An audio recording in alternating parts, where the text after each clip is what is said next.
Welcome back. This is episode 34 of the Veterinary Business Video Show.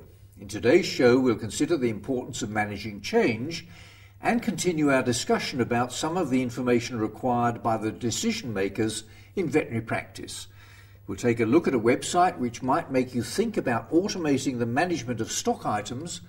I'll show you a business tool which has been described as the world's first visual processor, and we'll consider the issue of productivity in veterinary practice. I'm John Sheridan, and this is the show that helps practice owners, managers and clinicians just like you to build your successful practice into a great business.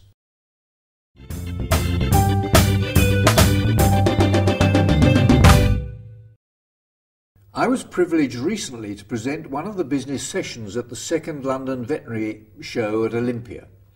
The show was a great success with very busy clinical and business streams, and the commercial exhibition appeared to me to be almost as large and as busy as the exhibition at the BSAVA Congress in Birmingham. One of my fellow speakers was Alan Robinson of VetFocus, and the theme of his session was all about change in the profession, change in the veterinary industry, change in the economics of practice, and changes in the marketplace in which veterinarians operate. The problem for practice owners and managers is that changing attitudes and changing the way practice employees work is difficult and complex. Alan says that changes and improvements in practice performance don't just happen by chance, but that the benefits can be considerable if the practice leader, and there can only be one leader, is prepared to put in the time and the effort to understand how their practice works, and then sets up the appropriate systems and processes for change. I took the opportunity of talking to Alan after his session. Here's a flavour of what he had to say. Hi there, it's Alan Robinson here from VetFocus here at the London Vet Show. My theme of my talk today was looking at change in veterinary practice. Change is a big issue facing the whole industry. There's lots of criticisms and lots of information, lots going on out there that we need to be aware of. One of the key things I think in instigating change and getting change to happen is looking at the role of the veterinary practice owner.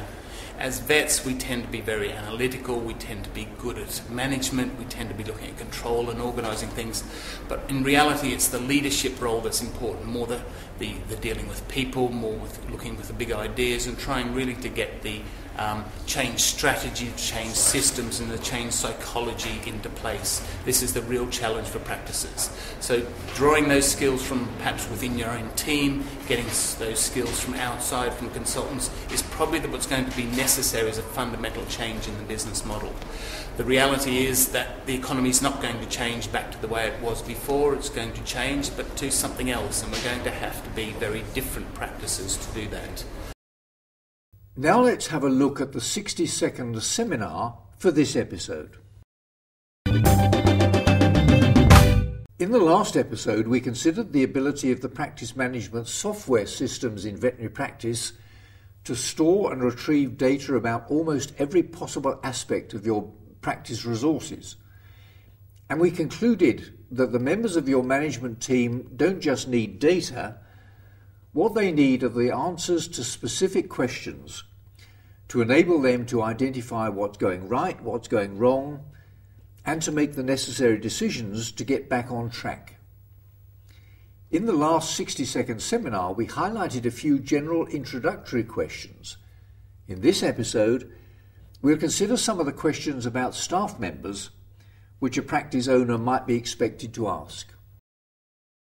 I would expect a practice manager to be able to answer the following questions about the people in my practice given 24 hours notice. Firstly, what was the staff turnover last year compared with the previous year? Secondly, what were the costs